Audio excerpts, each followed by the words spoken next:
Hey friends, my name's Stevie Taylor. Welcome to the Gig Life Podcast.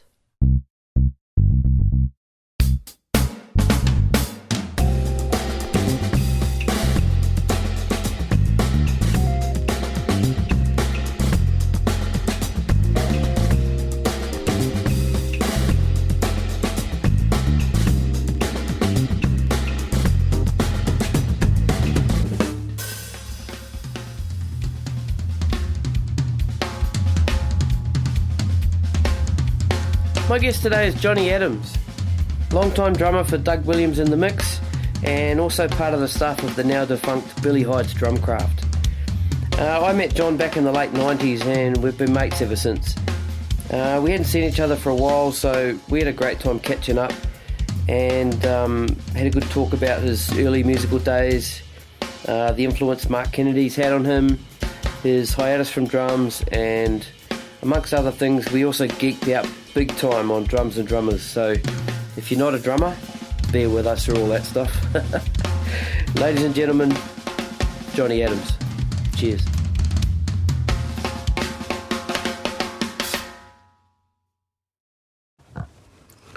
I think we're rolling. John Adams, welcome to the Gig Life Podcast. Oh mate, thanks for the invite, and kudos for getting all this up and going. It's like it's taken off really quick, you know. Yeah, man, it's going good. Yeah. So. Thanks to all you guys. Get your guys' stories out there, and you're at the Gig Life Podcast HQ tonight. Yeah. Yep. In the zone. In the zone.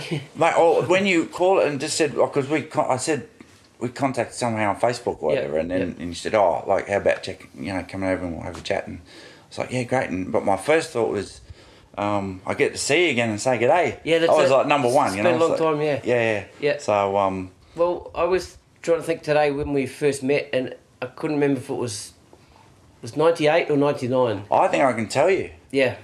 I think I can tell you the exact moment. I remember the first time I saw you play.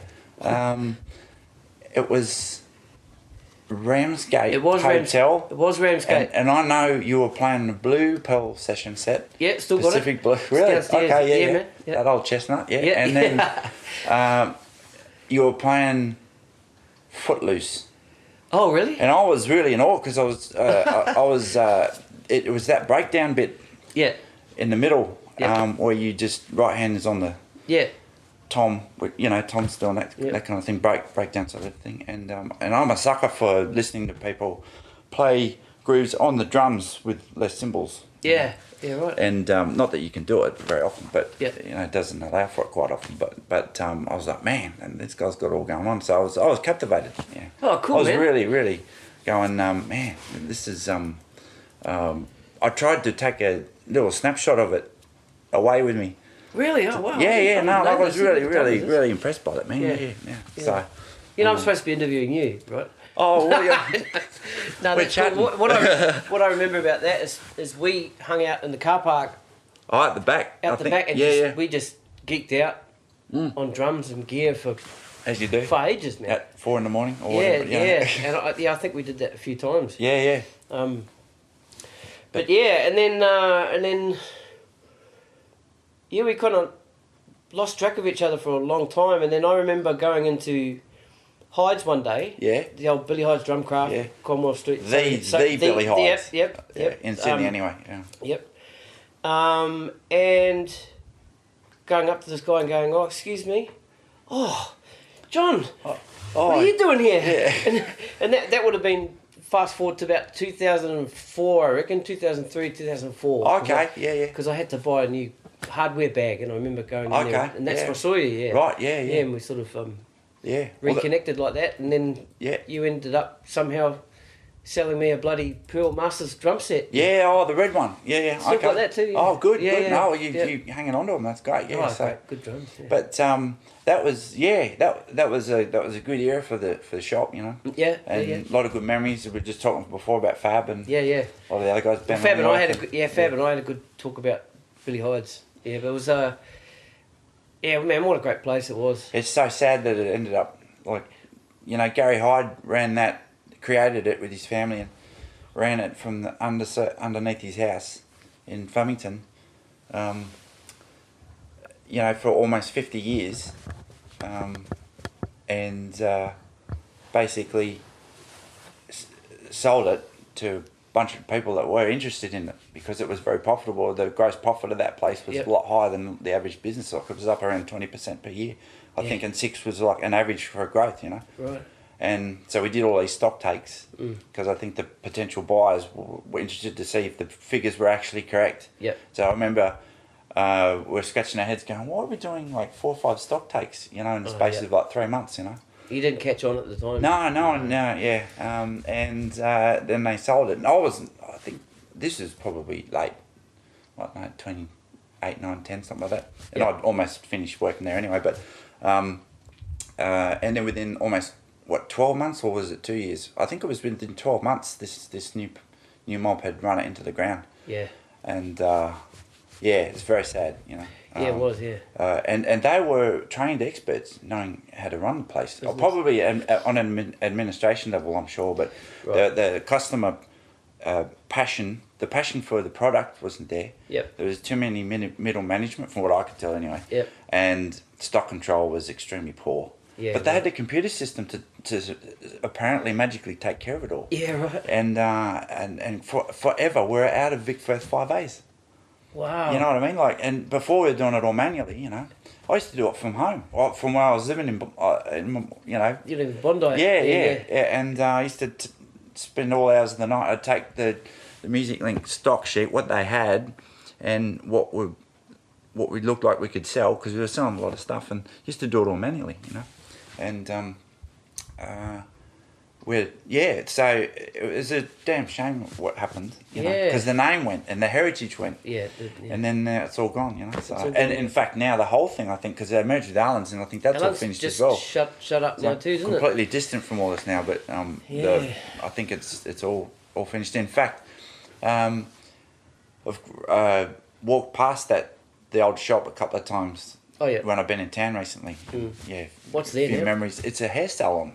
Really? Yeah. So, and I think the teaching rooms are probably all gone as well. Right. It was lucky the day remained, actually, because the shop was upstairs. And originally the first hire, it was Andy Evans Drumcraft. Yeah.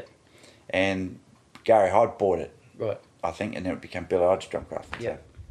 So, and that was a car park. They turned it into a drum shop, and then that was Billy Hydes as we knew it for many years. Right. And I never used to shop there. I went in there maybe once or twice a year. It was never really. I used to shop at Drum City all the time. Right.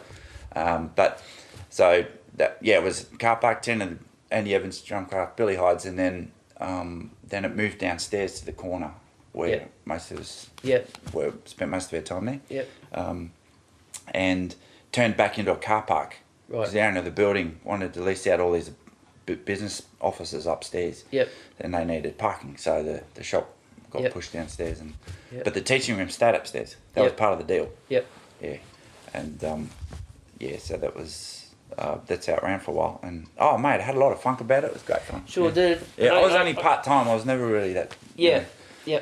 And I just remember going in there, because I'd only be able to get in there on a Saturday or a Sunday, obviously, because working during the week, and you know, I'd play Friday night, late finish, and then I need some stuff, and there was nothing sort of out this way. Yeah. So I'd sort of beeline into town, absolutely knackered. Yeah. And you walk in there, but everybody's the same. Everybody's feeling the same. Everybody's tired, got sore arms, and bloody drummers, you know. Yeah, well, the guys working there would have been like the same. Man. We're everybody, all just with our eyes hanging out. And that's right. Yeah. You know, got home from a gig at 5, got up at 7, go to work, you know, or whatever. You know, so,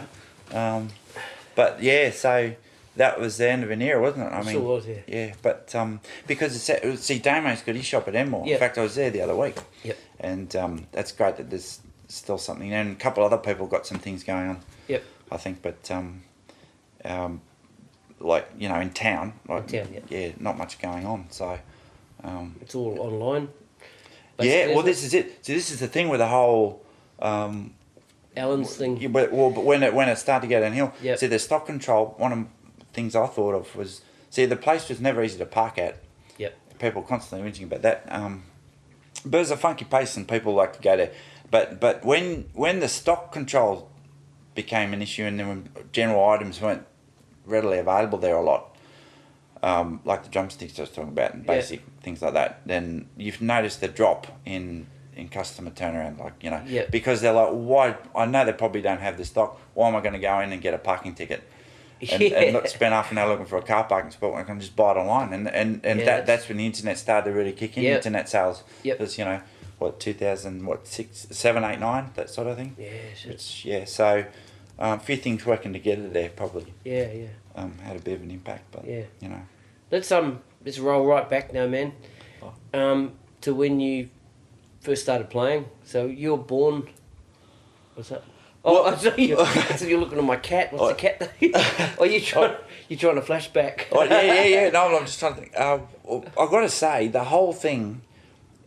I started high school, right? The whole thing is a complete accident, and I don't consider myself a musician.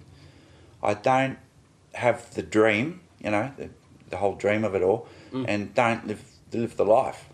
And it's taken me a little while to figure that out, but that's actually where my heart really is. It's and I never, the whole thing is an accident.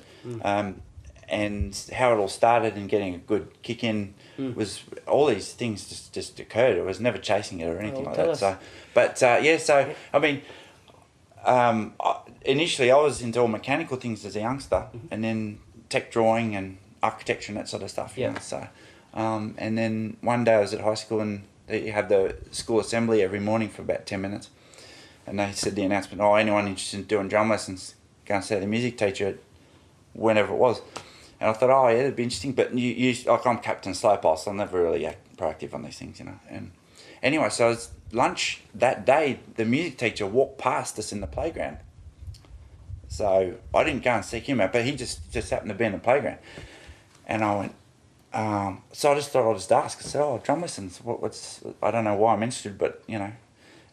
He said, "Yeah, well, the drum teacher's in tomorrow. Come arrive at the music department, whatever time it was, and have a chat and see." Yeah, so I did that, and he said, my first drum teacher was absolute wonderful bloke, great player, and superhuman, Mick Woods. And so I met him, and he said, "Look, just turn up next week and we'll go from there." So I just turned up, and then we got on to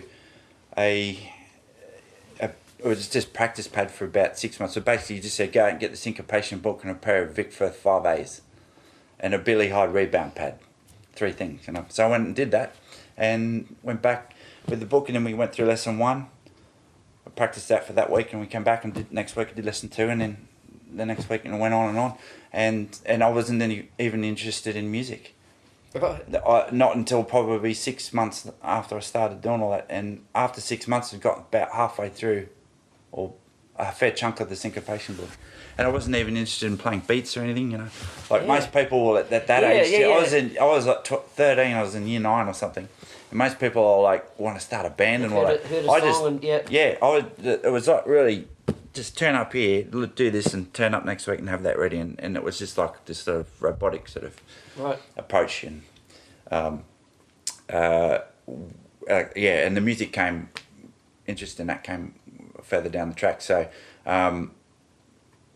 but actually one day I gathered up the strength to tell, you know, you got to try and pick a good day to tell your folks, you know, like when you've done something good or you're not in trouble, you know. So and I came home from school one day, I thought, I'm just going to tell Mum, because Dad wasn't home, it's just Mum, you know. I'll tell one of them, I'll just tell Mum first, you know, see how we go. And so I was walking home and sucking myself up, went through the front door, I said, she's like, "How's your day?" I said, "Yeah, not bad." I said,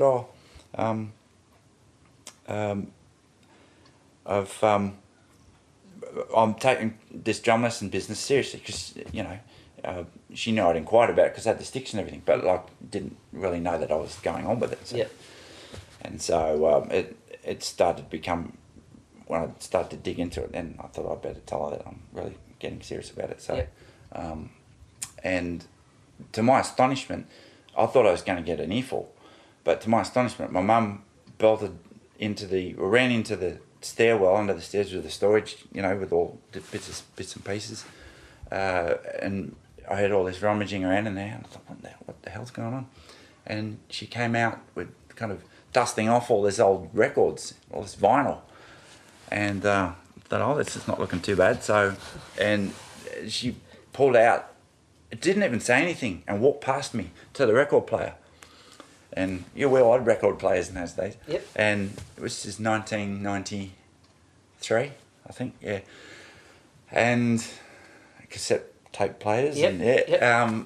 And so this mum was a big fan of music and had a lot of albums from the 70s that she'd bought. She just kept them there, never really listened to them. And so this record went on. It was Daley Wilson Big Band, and most of their albums were live, actually. Right. And she put on a track called, I think it was Queen Street. Oh my goodness. Anyway, this is ripping. This is smoking the stuff. I don't know if you've heard of the Daley Wilson Big Band, but no. Warren Daley. So he's the big first influence, and he Okay. hit the. How do I get to the point quickly? There's 2 Australian drummers in the Zildjian Hall of Fame. One of them's Billy Hyde, the other one's Warren Daley. Right. This guy's serious, and he another thing. Warren was. Went to the United States to further his studies and do some playing over there in the 1960s.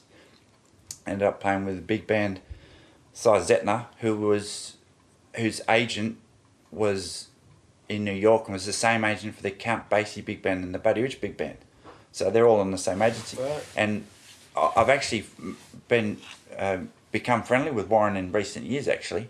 It's just actually like a big deal for me, actually, because cool. I idolise the guy. Totally. And Yep. and I'd heard a few stories, and I heard this story about him being invited to fill in for Buddy Rich in his band. You know, a lot of people played with the Buddy Rich band after Buddy had died, but Right. Warren Daley got an invite in the 60s. This is when It's heyday, yeah. Yeah, the heyday. Yeah. You know, and I said, "This is true," and he said, "Yeah, mate." He said, "It's true." He said, He said, "I didn't play with the band, but I got invited, and I got a letter." And he said, "I've still got the letter at home." Cool. So he's got written proof to go and play. Awesome. And another thing with the Daley Wilson Big Band was they started probably in the Warren came back to Australia in the late 60s, probably early 70s, and started the band with Ed Wilson and a real force, you know. So they took young players in, composition, reading, conducting the band, all that sort of stuff. So and fostered a lot of young great players. And just listening to this band, mate, it just sends shivers up your spine, you know. One of those moments. Oh, mate, yeah, and all the horns and it's just incredible. Like tight as a fish's bum, you know. Like everything's just incredible. And Warren's a real powerhouse. He's an absolute demon on the drums. And another thing with the big band was that only 2 big bands from the West made it into the Soviet Union during the Cold War. One was Count Basie Big Band. I think it was Count Basie, and the other one was the Daley Wilson Big Band. Right. So and in fact, I think Marcia Hines was the singer on that tour. Is that right? Yeah, and it's all recorded. I've seen bits of it. Yeah, a lot of it's been recorded, and the Soviets they were going crazy. They were paying, I think, $100. This is in the 70s. $100 a ticket a night, and they were filling out 5,000-10,000 seat arenas. Yeah, so it was a big deal. So so there's a big influence first off, and then obviously my first drum teacher, amazing, absolute natural, great bloke, and I think he lives in Tasmania now, and just an absolute super sweet person. And one day I turned up to a lesson and he said, "Let's go out the car. I've got a new car. We'll go check it out." So I said, "Okay." So we went out there and checking things out, and took for a little test drive around the car park at the school, and you know, and this is the thing. This music came on over he said, "Check out the stereo," you know, and this music came out. And I said, "What's that?" You know, he said, "It's Sting," and it was.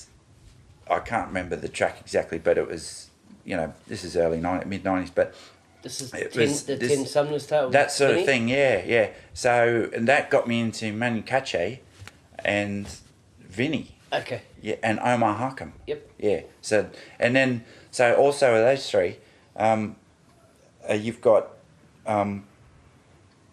well, when I went into music stores, because I was getting into it, you go into, I remember it was Guitar World in Penrith, going to Guitar World, and there was these posters of players on the wall advertising stuff and all that, and there was two players that were always sort of in your face with good reason, like the two of the most loved players. One was Omar Huckham. There was the Omar Huckham and Pearl poster. The Pearl one, yep. And Jeff Picara and Pearl poster. And that was with the rack. Yeah, all that. You know, with the look going on. You know, blue steel. You know, and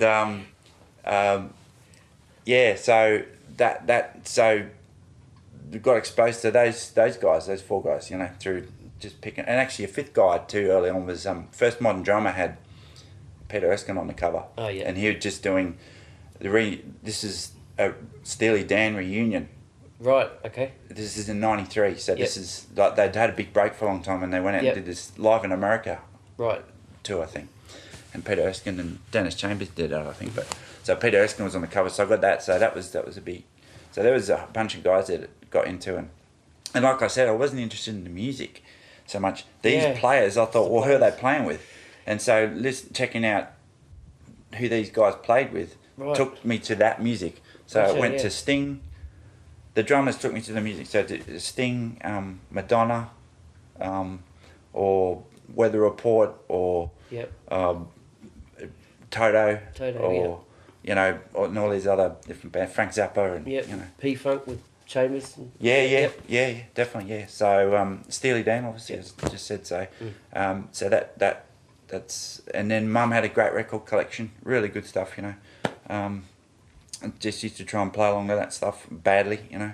And Harvey Mason, you know. Yeah. Because Mum had this album called Breezin' by George Benson, had Harvey Mason on it. So. Right. We had this, one of the first CDs that we ever bought, this is back in New Zealand. Yeah. We went into there's only one music shop in our town. We went in there and the CDs were just starting to take off, and we just bought the CD player, and Dad said, let's go to the shop and we'll get a couple of CDs. Yeah. One of them was Whisper and Promises by Earl Klug. Right. Guitar player. Yeah, yes, he's done it with George Benson. Yeah. Harvey Mason was playing. Yeah. I've drums heard right through it. Yeah, okay. Yeah. And then the other CD was But Seriously Live. Phil Collins, yes. Yeah, with okay. Chester Thompson. Right, yeah. I was Yeah. watching him last week. Oh, right. Live, yeah. Right, okay, yep. Take Me Home. Yeah, oh, man. Live in Berlin.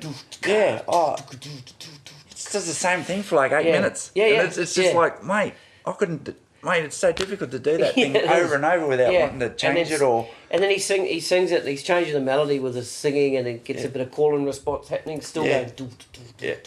It's awesome, man. So, but, so that was early, and then my drum teacher, he said, I'm going to quit teaching, because he was a biological chemist, see? Right. This is a side thing for him.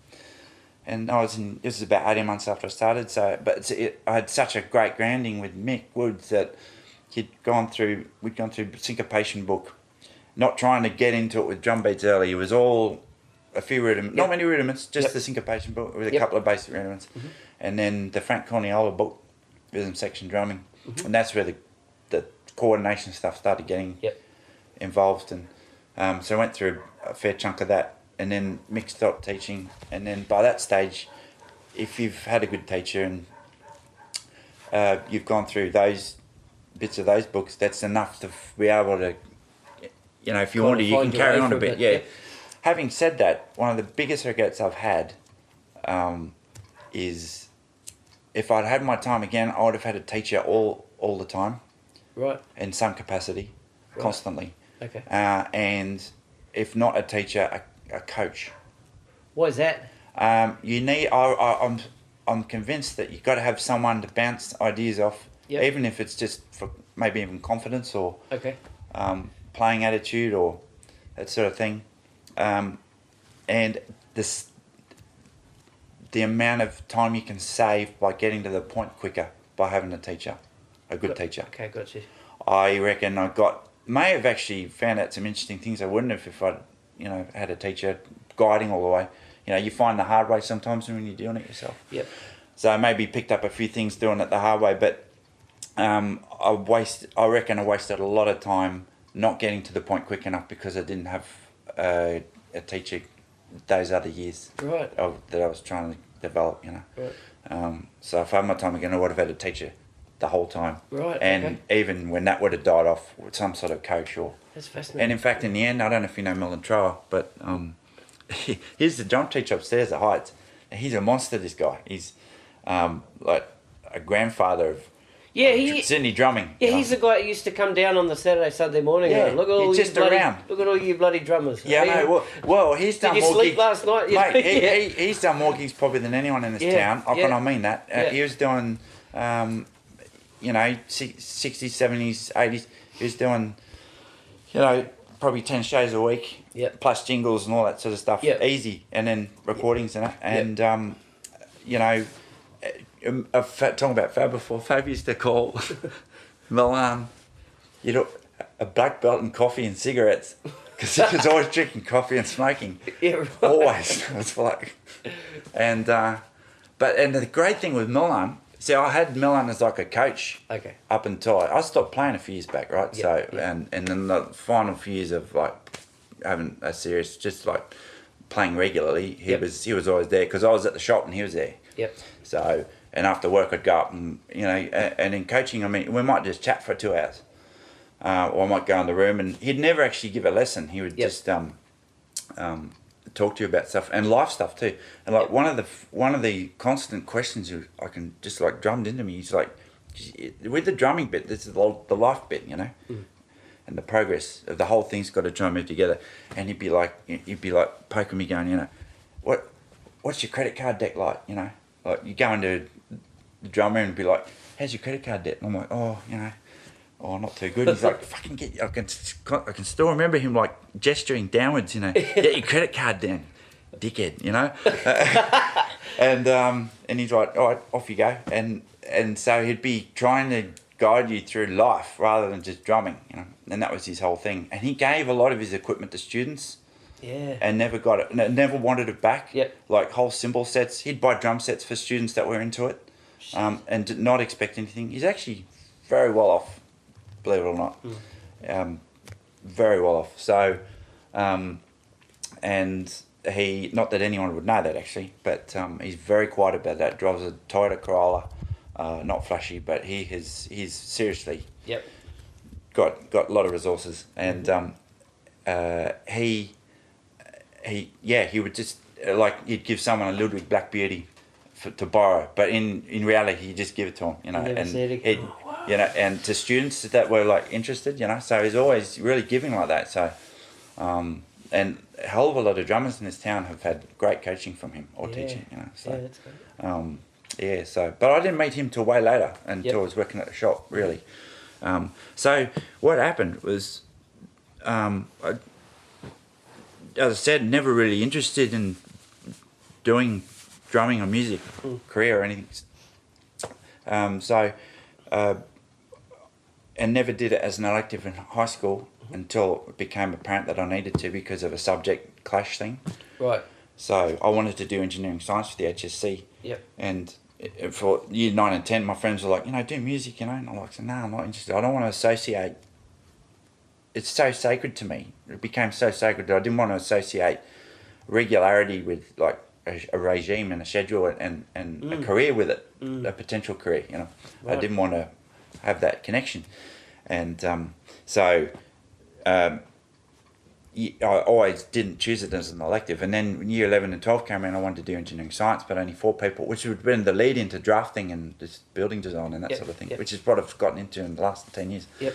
But so only 4 people wanted to do that. And the deputy principal called us in one day, and the 4 of us, and said, listen, I can't really arrange an entire teaching regime for 4 people.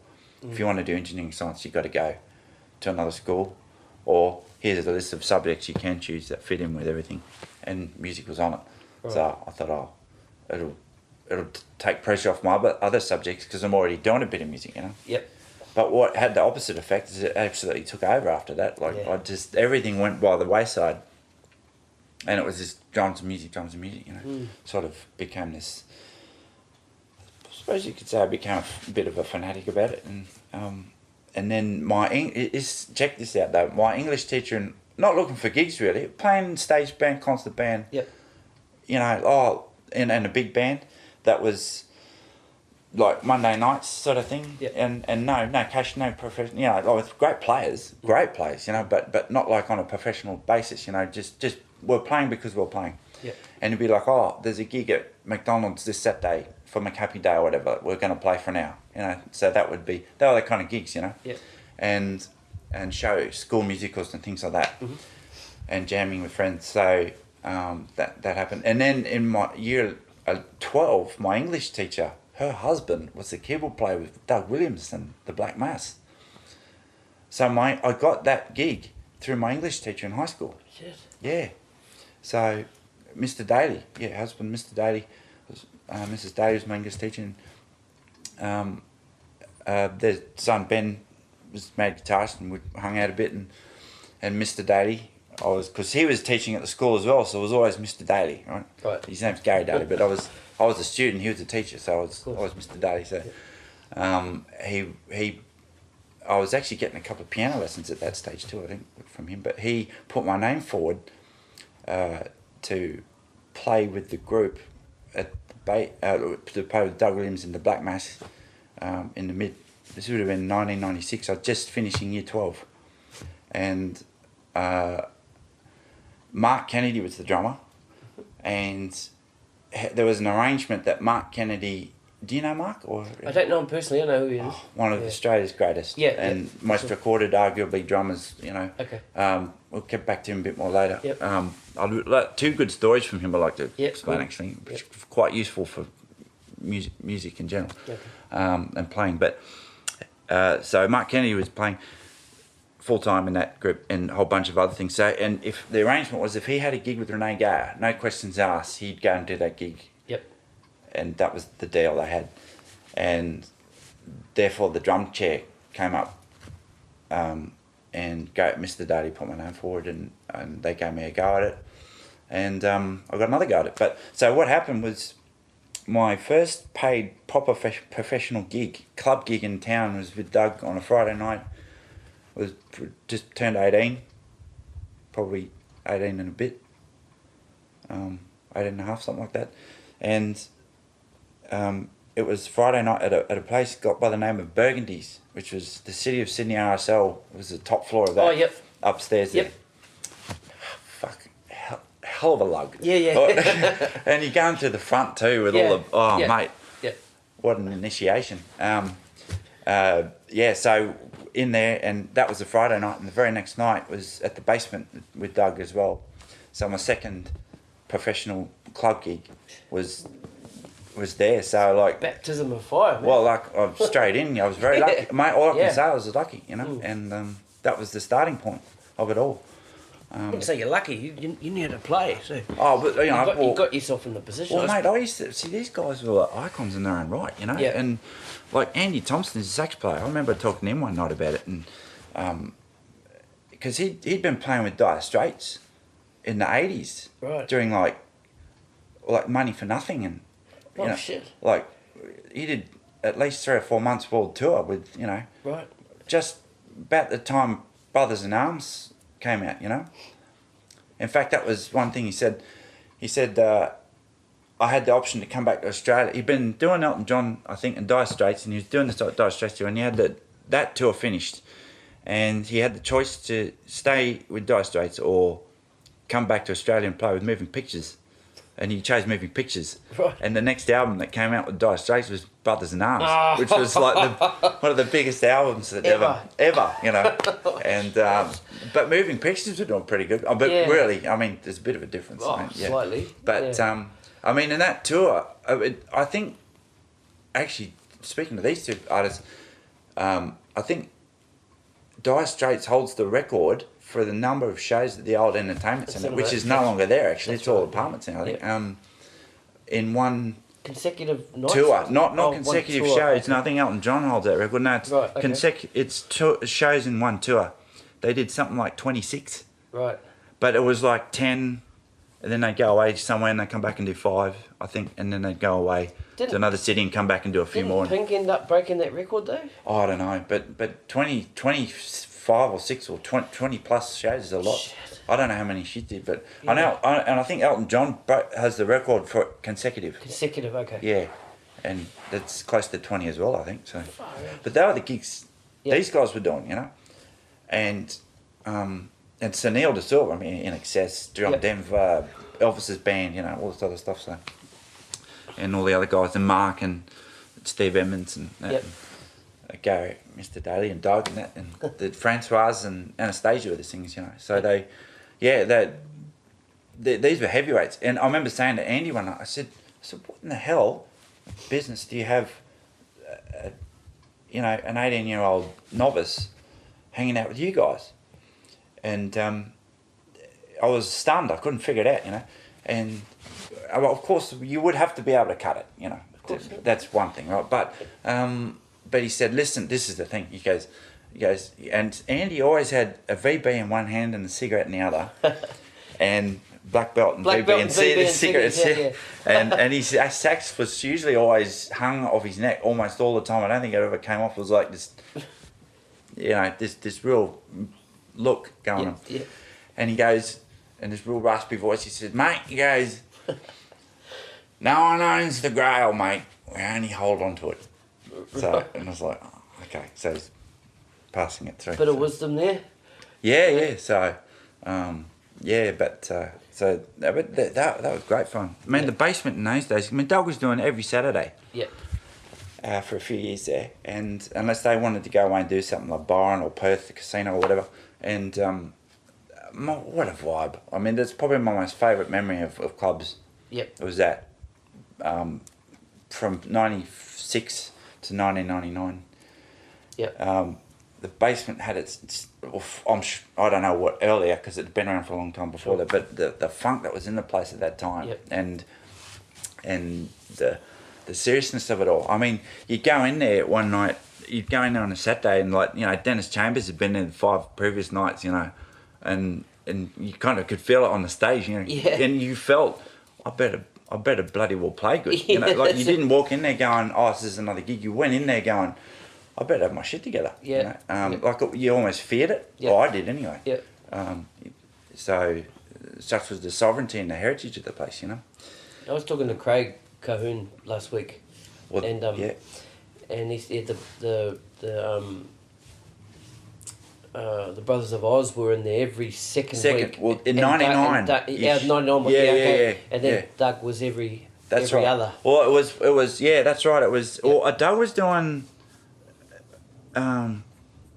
Fridays with Transformation, another group with another great drummer, and it was Gordon Rentmeister and another guy I really love in this town is Jess Champa. I'm chatting with him Thursday. Oh, really? Yeah, mate, man. He's one of my most favourite people in town, Oh, cool. And great player. Yep. And he never cocks anything up. He's always perfect, you know? It's just sight reading. I've seen him sight read the most amazingly difficult stuff, and it's just like... no trouble at all, you know. He plays like 5 instruments, you know. He's a great person. He's really social. And, anyway.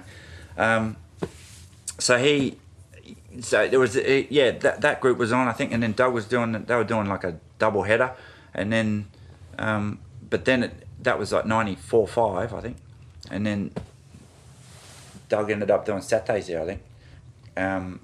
There was a lot of dual shows, 2 shows a night, and I think Doug actually was one of the first people to do a show by himself, like one show per night sort of thing, with one artist. So, and that was the Saturdays, and that kind of took off, and then it started to die down a bit. Bruce Vile started his share in the basement in 1999, I think, and it became a little more corporate after that. Okay. The carpet changed, everything became a lot cleaner.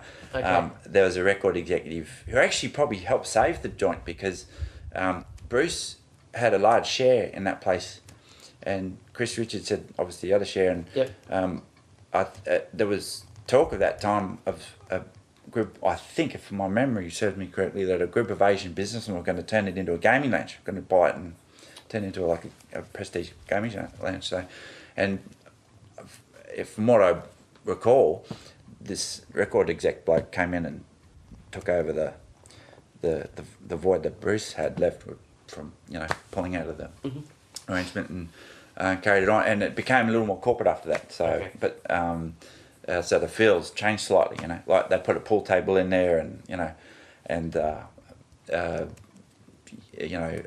some of the intimate booths that were in the social areas out the back kind of got taken out, and it kind of and I'm not saying it was bad, it was great, but but it did change a little bit. And the other thing was you had to have your sound check done before mealtime, before the restaurant opened, and all that kind of stuff. And actually before this period, in like mid 90s, like I remember one of the guys went up and put like 12 names on the door, and no one batted an eyelid. You know, you could have whatever food and drinks you wanted and all that kind of stuff. It was in fact, I'm probably sure it wasn't doing any good for the running of the business, you know, but but there was this vibe of mate, it was just great, you know. And obviously I obviously you could see it had to be tightened up a bit to survive, you know. Less people were turning up to gigs, and all that sort of business, and the jazz gigs started to dwindle away from, because Vince James was doing like 5 nights a week there, and then you know, and with packed houses 5 nights a week in the 90s, and then those shows started to diminish a bit, and always you get great music down there, like top shelf music, but there was a lot of jazz there, you know, and that sort of, they had to keep the place open, you know, and I think they just had to get whatever music in there that was of great quality, and it was whatever was in there, but all different styles, so rather than just, because it was predominantly a jazz venue. Were they back then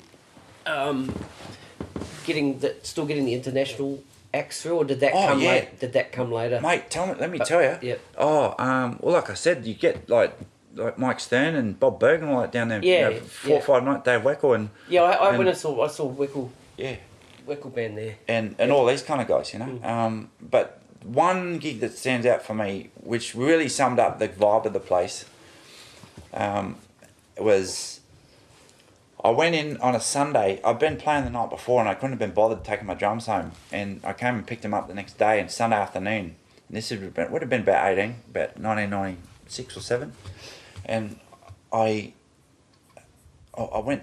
It was probably 3 or 4 in the afternoon. You know, that wonderful sound, you walk up to that venue and there's a bit of music coming out from downstairs, you know, like, oh, it's great. Even walking up to the place was awesome. And you go down, and by the acoustics you could tell there weren't many people in there, you know, and it was this jazz group was playing in there, and I stood there and watched for a while, and I went, man, this is a really interesting sound.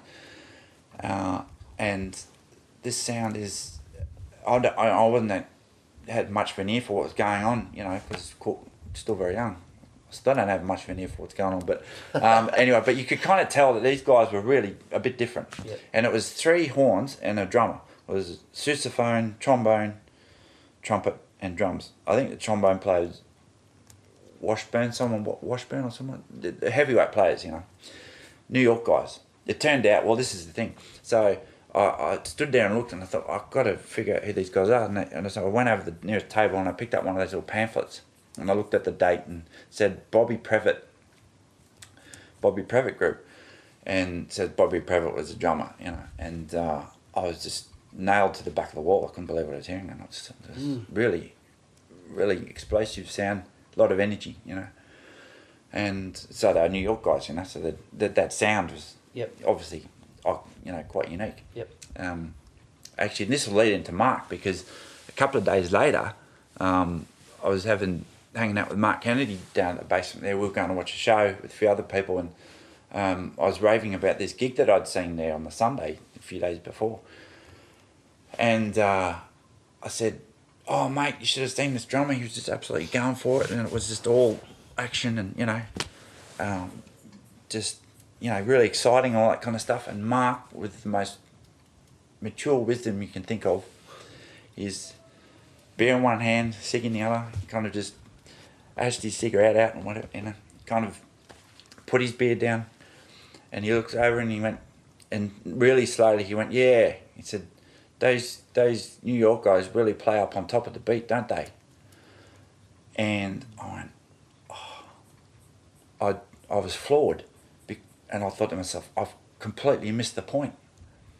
I'm thinking action with this drumming. Yeah. Mark's thinking pulse. Yeah. So that was a lesson. Yeah.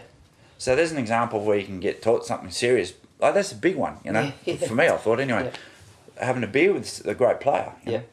So the other thing I remember him saying was that he said, whatever you play, make sure it's not fucking lumpy.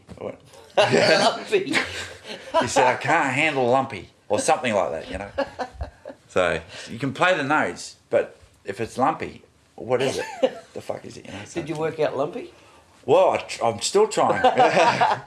You know, Mark is like, I love to talk about Mark a bit, man. Awesome. Like, I got really exposed to that guy a lot because I had to fill in for him. So, and he was so generous with his time. I went to his house, I'd hang out with him in studios, rehearsal rooms, that sort of thing.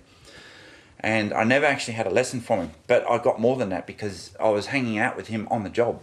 Mm-hmm. So you're hanging out with one of the best players around on watching them work, you know, and then having to sit in their chair and try and emulate. Yeah. Tough. Yeah. And a real baptism of fire because it sure as hell sounded different when, like, for instance, a rehearsal, he'd play and then I'd get up and try a few tunes or whatever, and you get up and you felt so inadequate. And like the sound must have been so different. It's the way they hit. And not only that, if it sounded to me so different, goodness knows how different it felt to the other guys. You know, Gotcha, yeah. You know what I mean? So and we all felt a bit different, but with playing obviously. But so trying to race into that and fill the void. That's a massive void, mate. Yeah.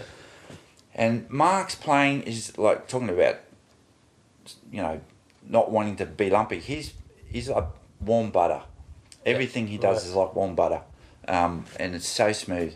Yep. But there's a bite to it as well. There's a real bite and an attitude to it, while being subtle and sensitive at the same time. So, and it really got. As I said, I was around him a lot. Never actually sat down and had a lesson, you know. So there was none of this rudiments or anything going on. I was just watching him and on him at work, you know. And I used to go to the basement, pardon me, because Doug was doing so many gigs there. Chris Richards allowed Mark to have one of his drum sets parked in the band room underneath the bench there. Yep. Which is spaces at a premium, so that was pretty, you know, pretty good. And so I'd just, like, actually what would sometimes happen, Mr. Daly would drive down I'd jump in the car, we'd go down, and we'd get there before Mark got there, so I'd just set the drums up. And so set the drums up for Mark, and then if I had a night off or whatever, I'd be down there. I'd be there. No, if I had a night off, I was there on Saturday night, you know. Yep. And so I'd set the drums up, and then I was like the ball boy. Gotcha. Like I'd sit by the side of the stage, about 2 meters away from him, watch him all night. Like, I mean, all night. I'd sit on the carpet on the floor, and you'd be kind of under the drums a bit, and you get that different sonic sound. And you get the sweat coming off and the air moving. You get all the feel from that. Yeah, cool. Oh, it was just amazing. And like Mark would be like, "Hey Johnny, go get me a beer." So I get him a VB. I'd be like, "Johnny, go get me a smoke." So I get him a smoke, and it's because you could smoke in clubs in those days. You know, I don't know how we did it. Yep. Mate, you wash your hair the next morning. Oh. I used to play with a smoke. Really? Yeah. The amount of drum heads I burnt through with the top of my smoke. Really? Yeah, but mate. I used to make them good back then. They wouldn't split, you know. You just get the hole go. That's it. But then you get the smoke in your eye and you... Oh, no. Oh, there, yeah, and you can't go anywhere. You can't get away from it. Yeah, yeah. You're trying to ash it. Yeah. And then you go back up and all your ashes in the rooms. Yeah, that's it. Yeah, that could have helped the sound, you know. Dampening. Muffling, yeah. But so and then when the gig finished, and then I'd just pack the drums up, you know. So, but let me tell you, when you pack someone's drums up and set them up, you get to see these little things, tunings. Right. And Mark's played on probably 400 or 500 albums and done all this other stuff, you know. So, and he was a studio guy, flat out. Okay. As well as a live player. big in the studio, and so his drums was set up for studio playing quite often, and his bass drum was like, it sounded so good out the front. Without a mic in it, it sounded like concrete, but it was massive pillow right up against the head, right up to the top, and a big wooden beater, bang, on one of them Fallon patches. And you'd tap the bass drum with no mic in it. It would be like, seriously, like a click on concrete, hit timber on concrete. But once the mic went in there, it just rounded it out just the right amount to give it that thud, you know. And the definition was it. And had his snare quite muffled as well. And Mark would have his top head chin tighter than the bottom one, from memory. Yeah, so that was interesting. But but the biggest thing I picked up from him, because I was talking about Mark, it's just like warm butter. And the hi-hats are just so greasy. It's just like grease, elastic grease. Nothing separates. It's just all connected, and you just stretch and you pull it, and it's like it's flexible, but it doesn't. Nothing separated. It's all together, and it's greasy. And what he did with the top hi-hat clutch, you put the cymbal on, and then he put a big soft felt on the first, before the little felt and the little nut would go on, and it wouldn't be too tight, and that would allow the top hi-hat to glide. Gotcha. So when you opened it, it didn't go. It was like, and not only that, his amount of light and shade between dynamic ranges, there was not 3 or 4 different levels. It was infinite. And occasionally, I don't think I've heard anybody play single-handed 16ths at about 80 beats a minute, 90 beats a minute, like anyone. I don't think I've ever heard anyone do that as good as him. Right. I mean anyone. So much elasticity in the groove, and and this was like the end of the jazz fusion, if we could call it. Let's call it probably the end of the real techo rock jazz fusion era. And so a lot of players, particularly my age, were like really into. Still am obviously, but there was that whole jazz rock fusion scene, and I remember talking to a couple of mates, about Mark Kennedy, oh mate, you got to check Mark out, he's, and they'd be like, oh yeah, I've seen him once or twice, but I wasn't too impressed, and I was just like mortified. I was like, what are you not getting? What are you doing? So, and the big test is. Oh, sorry. I just pushed the cat off the chair. She'll be right. Yeah. She'll be right. Right. Looking happy. Yeah, so and the big test is, okay, well, we might be doing something simple, but you tried doing it. Yeah. And that's where Try and make it sound like that. And feel like that. Oh, forget it, mate. And that's where 40 years of playing and all that recording and the practice and all that kind of stuff was obviously comes through in a player like him, So, but that was...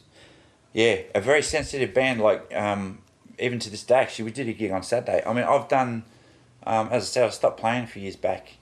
Drums went in the storage. Should we talk about that? Yeah, drums went in the storage. Hang on, do you want another drink of water? Yeah, no, I'm all right, thanks. Hang on, I'll get another drink. You stopped playing. That's right, yes. Yeah, because I back it up a little. You were playing a lot. Because I remember when I used to see you in the store, like you... Eyes hanging out of my head with a blue face. But you were playing so much. There was a bit going on. And it's funny too, because I would be in different parts of town,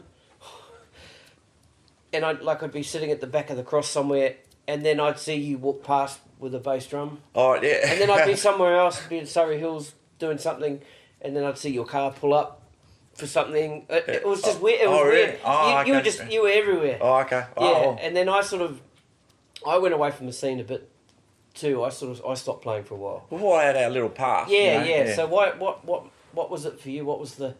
Well, it's quite personal, I suppose. Okay. Well, like I said, actually, first of all, actually, I've got to say, before we finish up, Mitch Farmer was a big influence as well. And he lives around the corner. He does, yes. Just around the corner. I've been to his place. I interviewed him once. Oh, did you? For a drum magazine. Yeah, I've been trying to get hold of him. Yeah. I've sent him a couple of messages. He hasn't replied. Oh, I actually meant to say good day to him anyway. Okay. But, so just before we go, I think, obviously the Sydney guys, other guys like Kerry Buchanan's probably the biggest influence.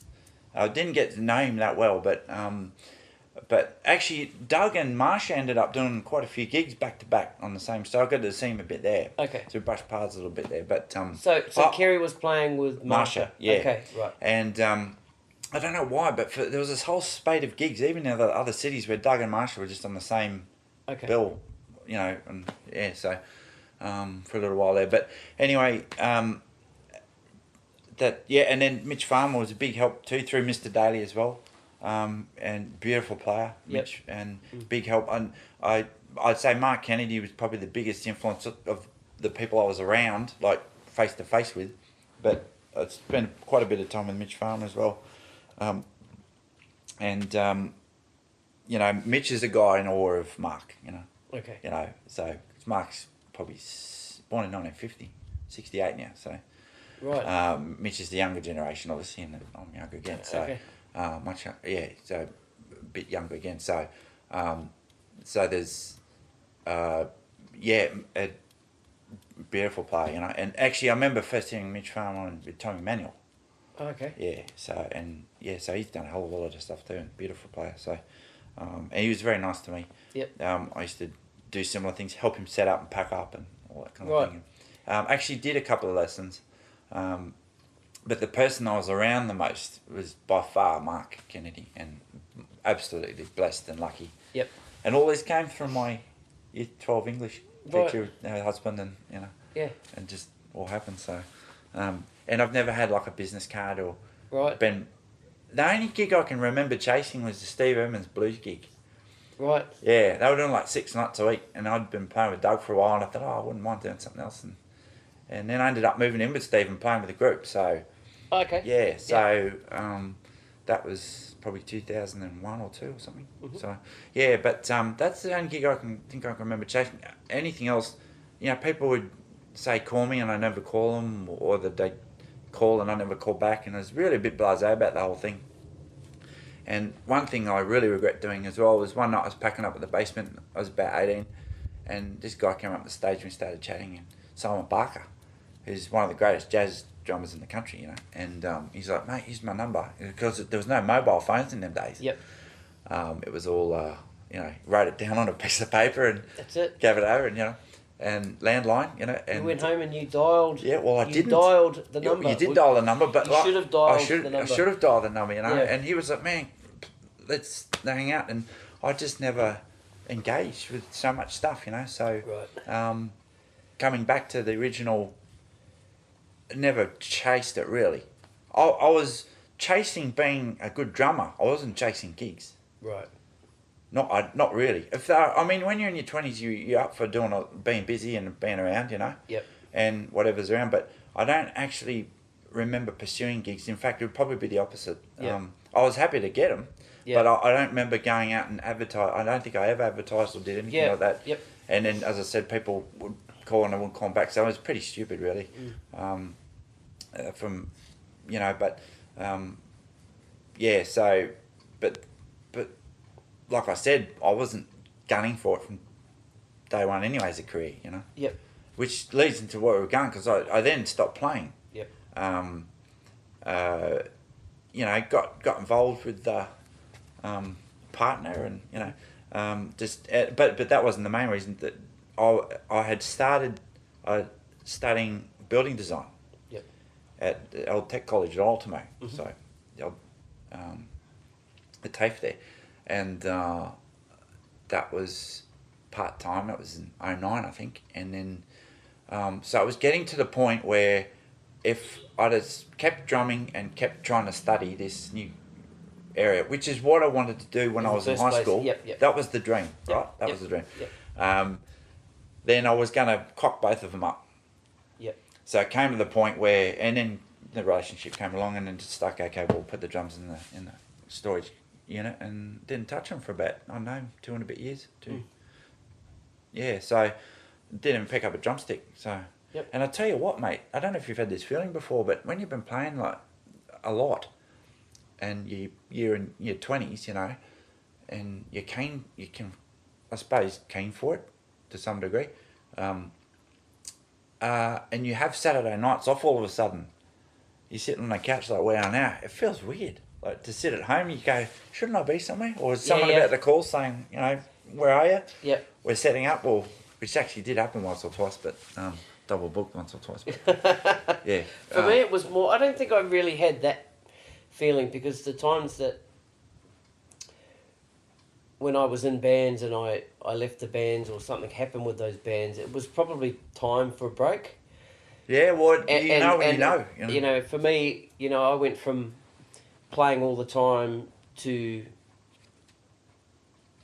you know, seeing my friends start going to clubs and stuff, and yeah, I wanted to be part of that. You're young, you just wanted, I think. So I did, and you know, I never stopped playing. Came and sat on the couch. I stopped playing and then went clubbing.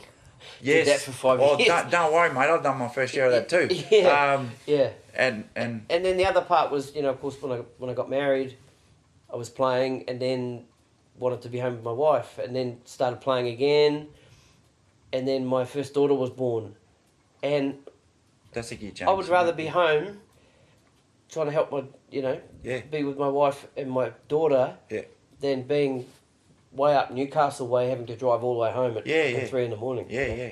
So that was trying not to kill yourself. That's it.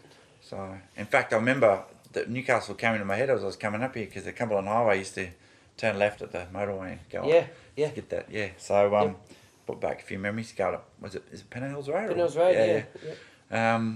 That was the way up. But, yeah, so I found that a bit odd and liked it, you know. Yeah. I thought, I could do it just staying at home, you know. Sure. So that's the way I went. So then I stuck my teeth into studying. Yep. The architectural stuff, which is what I wanted to do initially. So yeah, that was like 28, 29. So, you know, every decade or so, something usually or I've found that every decade there's been some sort of change in the breeze, you know. Yep. And so I've been doing that ever since. But so when I stopped, I got back into it after a couple of years, and just started doing a gig here and there. Yep. And this year, it's probably been one of the most enjoyable years I've had. Yep. And fulfilling. And I've done, I counted them, you know, that I've done 6 gigs this year. And really? This is November. We're in mid-November. Yeah. So and they've been shows with players that are great friends and great players, and they've been shows not like pub gigs or anything. They've been awesome. So and the odd party, so sort of private thing. So and it feels like this is how I wanted it to be when I was 14. Yeah. That was the same headspace. Gotcha. Just doing a couple. Want to be playing as best as possible, but just doing a couple of gigs, and it's taken 20 years to find it. Or more, 25 years maybe. Yeah. Yeah. So, but having said that, man, it is a hell of a good time. I was going to say, yeah. Going, man, in the cross. It's a whole life there, man. The whole cross, mate. I remember one of the funniest times in the cross. I was 18, and we'd played at this place called Round Midnight, which was on the corner of Roslyn Street, and a little laneway, just off the main drag there in the cross, just off Darlinghurst Road, or the Golden Mile, as I think they call it. Yeah. Yep. Not anymore, I don't think. Not anymore. Yeah, no. Looks like a ghost town from us. Yeah. You can park on the main street there on a Saturday night. You know. Yeah. I did a few gigs at the beat bar there about a year ago. Yeah. And Saturday night, park out the front. Sweet. It's like is this a school night or it's like it's 8 o'clock in the morning. You know, there's no one there. It's a whole nother conversation, isn't it? Yeah, that's right. But anyway, it's I have a different theory. I know these unfortunate events with people being killed and seriously hurt. They're absolutely tragic, and it's had an effect on the way it's operated. But the cross was starting to die off anyway, in my opinion. Okay. Yeah, and this is my litmus test for it. The day that Barron's closed, I thought to myself, right, this is the beginning of the end, you know. Okay. And the Barron's was a little club opposite Round Midnight, what I was just talking about, which I haven't finished yet, but Anyway, it was just across the road from that, and they knocked it down. I think they knocked it down to put a new big sort of Spanish-looking boat looking building, white building up there. There's like a V fork in the road there, and that's near where Barron's was, and it was the most intimate, funky, dirty, homely kind of place you could ever go to. Yep. And it was like no one would look at you sideways. You could be like wearing, a bloke could walk in there with a pink tutu on and shaved head and and wearing nothing else, and no one would look sideways. You wouldn't be judged or anything. And it felt like you're in someone's house because it was an actual house. Like it was like a flat sort of thing, and couches, tiny bar. Bar was probably, 2 meters long or something, maybe less, and yeah, great times in there. And when that place shut, I came out of there like really late a few times, and I had some great memories in here. But I thought to myself when that place went, I thought, okay, things are something's changing here. So yeah, right. So that was happening anyway. Yep. I think anyway. But Yep. And because seeing what it was like. Well, I mean, it would have been nice to have seen what it was like in the 70s and 80s. With all these Texas Tavern and All Nations Club and all these other places. 15, 20 clubs or Whiskey A Go Go. Yep. 15, 20 clubs with the best players in town playing there 7 nights a week would have been great fun. Special. So, but but I remember, first time I ever saw the sunrise without going to bed was about 18, playing around midnight with Doug there, and the gig was supposed to kick off at 12, that's why it's called around midnight, and go to about 3. Well, Doug turned up at 2:30, more than once, I think, Well, I think 2:30 was the latest he ever turned up, and we'd get going by about 3, finished about 6, and that was a great little place, And I remember coming out of the club like this real sort of, youngster, teenager type thing. Walked out of the club and the sun had risen, and I freaked out. I thought, I haven't been to bed yet. And what was funny, because there's a little laneway next to that club, off the Roslyn Street, and there was such good memories. It was so seedy, but someone found a milk crate or two, and there was a busted pallet, and someone found a ball, and we set up and started playing cricket at 2 a.m. Brilliant. Outside the club. That's awesome. Because it was a long, thin laneway, it's perfect, like a great pitch, and so we were playing. Oh, mate, it was so funny, and so timber pallet as a bat and milk crates and ball and so and it was just cool. But so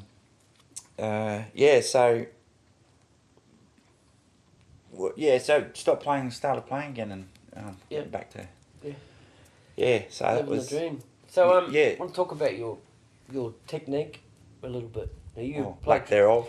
No, you play traditional grip. Did that start way back with your first No, I actually started. I naturally was an open-handed player, like left hand on the height, because I'm left-handed. Oh, are you? Okay. Yeah. And I started doing it. That's as I naturally wanted to do it. As I started getting the Frank Coniola book with my first drum teacher, I just naturally went left hand on the hi-hat. I don't know why, just instinctive. Yep. And drum teacher said, Mick said, you'll have to make a decision pretty soon whether you want to do right hand on the hi-hat lead or left hand. And I chose the right hand. But I was playing match grip. Okay. It was all matched. And then a couple of years into playing, I must have been, a couple of years into it, I started dropping the stick with the left hand all the time. I mean, I still drop plenty of sticks, but the left hand was just really, really pissing me off, I was like, what's going on here? And at that time, I bought a Virgil Donati instructional video called Power Drumming. And see, there was not much internet in those days. No. So you couldn't log on and just find out how people were doing it, So you had the odd VHS, photo in a drum magazine. Yep. Or you had to read the explanation in an interview. And I didn't believe, I actually thought it was impossible to play like these guys like Vinny and Virgil and that with that grip. I didn't believe it until I saw that video. Right. I actually thought it was impossible. I thought there's no way you could ever do that. Yep. And I saw photos, you know, and I thought, oh, you know, gee, I wonder what they must switch over, you know. But when I saw someone doing it, which the first time I was on that Virgil video, and they had a whole bunch of exercises on it. I thought, well, I'm dropping the stick with my left hand. I'm not happy. Why don't I just give the traditional a go? So I just looked at it and tried to emulate it, and that's all I did. So I just followed the exercises. And I tell you what, though, having not played a lot, see, I've only done a few gigs this year, and on last few years, not many. And every 3 months will go by without playing, and you can't just jump back on and expect things to work. So, well, they weren't working at the best of times, but after 4 months, you've got to do like half an hour a day for a week before the gig or something to try and get back into it, you know. And traditional grip seems to really fall off. Like the left hand's much harder to get back going than the right. Right. Okay. I think there's a lot of maintenance involved with that grip. Right. And so I've started to try a few minutes here and there with the left hand unmatched. Right. And I was playing percussion in clubs a lot in my 20s. So that was cowbells and timbales and that. So you had to play matched anyway. Yep. And sometimes it just feels better to... I've not done much rock stuff, but the backbeats, you know, obviously a lot easier with the match grip. But so you think you might change to match? I've done a little bit of. It depends what you're doing, I think. But there's definitely not enough facility there to be able to just... You can do basic stuff, but with the left hand. But when you get... I've found when you get the left hand traditional tuned up nicely, like you've spent a bit of time on it, it feels better. Right. Somehow it feels better, and it feels like the way you want to do it, or the way I'd like to do it. So, not a lot of playing going on. So, we were talking earlier about the grip, and Dave Goodman played traditional grip for years and years. Yeah, started having some problems with his finger and his hand. Okay, yeah. And so out of necessity, he's trained himself up to play match grip. I think so he plays match grip now. For quite a while, I think now, isn't he? Or it's only a couple of years, I think. Oh, Or really? maybe even 12 months. Oh shit! Okay, I didn't know that. Okay, Yeah. You know, Pete Drummond had a bit of a skateboarding accident.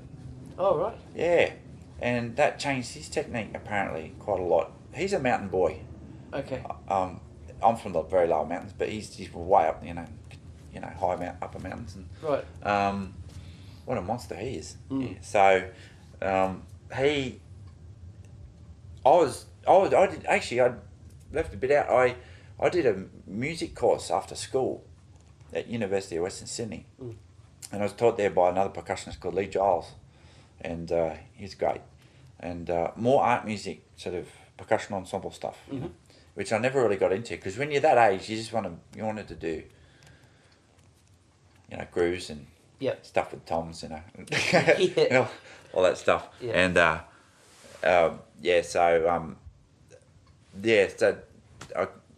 I did that course, and there was I can't remember what the point was now.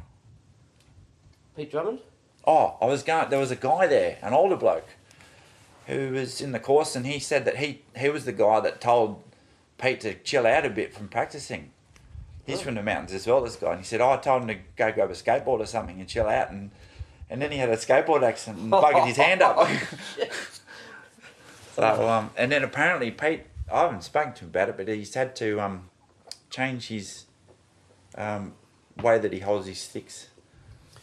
He's matched, obviously. But very, very relaxed more look. calmed down now? Or I don't know, not too, but very relaxed looking grip. I think you had to kind of maybe let...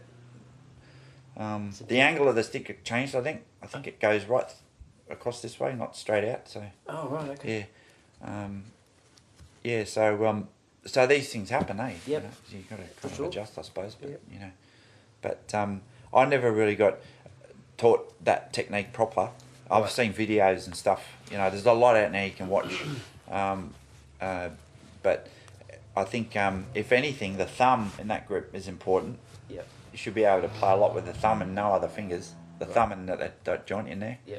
And never been interested in or never been very successful at finger strokes and all that kind of stuff. I'm pretty lock grip, palm down most of the time on the right hand anyway. So and like to be that rebound way. player pretty much. Or just I think that, and what Mark was like that a bit too. I think there's nothing fancy, just very solid sort of block grip you get taught early on and that kind of stuff. So not obviously wanting to be tight. I know what you're saying. Yeah, but definitely more probably what you'd teach a student probably. Yep. You just palm down. Yep. Keep everything tucked in and keep the stick straight down. And obviously when you're playing with feel, like the hand might flip upside down, you know, when you're playing a shuffle or something. Yeah. Like, you know, not always, but yeah. Yeah. I found with me, you know, I was talking, you're asking me, we're talking about fitness and gym and stuff. Because I used to always play, if I went to play my ride, I'd take my hand over and, you know, keep my palm down all the way across to the right. Yeah. But I was starting to feel some tension in my shoulder. Pinching a nerve. Yeah. So then that's when I. Oh yeah, okay. Would just. Yeah. Almost so the palm of my hand's facing up to play the ride to take the pressure off my shoulder. Yeah. Right. Okay. Yeah. But that's it's just. Yeah. From getting old. Well, mate, these things. Mate, I tell you what, I don't miss the lugs. Yeah, no. And I think it's about time, even though I don't play much, it's about time to get some single brace hardware again. Man. Mate, that trap case is feeling. Having said that, I blame you. Yeah. No. Yeah, buy it all. Buy everything. No, yeah. you get this the new double brace. Check this out, quadruple brace pearl hardware with these. Multi-uni lock joint. You got to buy the 4 multi pivot, pivot style. You know, infinite adjustable. Yeah, like you know, this is But well, I used to actually talking about I haven't had a manufactured built drum set for about. Or we used one. Last one I sold probably about 5-6 years ago. And I didn't use it much. It was a Pearl Masters, I think. Yep. Yeah, and I love birch drums. Birch, yeah. My favourite drum set probably of all time is like a late 80s, early 90s Yamaha 9000. Okay. The bearing edges are a little more rounded, I think, on those ones. And for some reason, I'm stuck in the 80s with that stuff. I really like the dead thud, you know, growl. The growl, you know. Gotcha. Yep. In fact, talking about Warren Daly, he used to get drum heads from Hydes occasionally, and he'd get Diplomat top and bottom. Right. If you ever listen to one of his recordings of the Daly Western Big Band, mate, the toms, they sound like they're screaming in pain. You know, like they're just, like this roar comes. Even if you tighten them up, it still doesn't, there's still when a lot you said Diplomats, I can hear it now. And they wouldn't last very long with him either. Yeah. He hits really hard, you know. Yeah. So, and I said, why all the top and bottom ribs? And he goes, I like the growl, Johnny. I like the growl, So. Kerry Buchanan said that too. Yeah. I like the growl. I like the growl. I heard him say that once, So. Yep.